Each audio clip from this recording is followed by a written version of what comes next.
একদিন হঠাৎ করেই তোমার সাথে পরিচয়। কোনো পরিকল্পনা ছিল না, শুধু কথার পর কথা। আর সেখান থেকেই ধীরে ধীরে তুমি আমার অভ্যাস হয়ে গেলে। সকালে শুরু হতো তোমার মেসেজ আর রাতে শেষ হতো তোমার কথায়। আমি বুঝতেই পারিনি কখন তোমাকে নিজের ভবিষ্যৎ ভেবে বসেছি। আমি তোমাকে ভালোবেসেছিলাম খুব সাধারণভাবে, কোনো শর্ত ছাড়া, কোনো অভিনয় ছাড়া।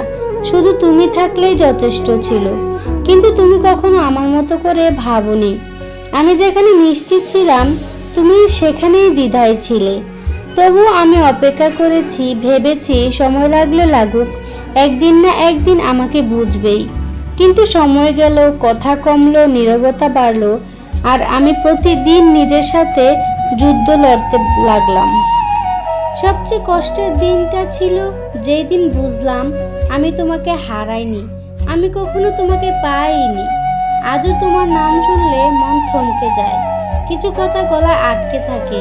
কিন্তু এখন আর তোমাকে ডাকি না, কারণ কিছু ভালোবাসা পাওয়ার জন্য নয়, স্মৃতি হয়ে থাকার জন্যই আসে।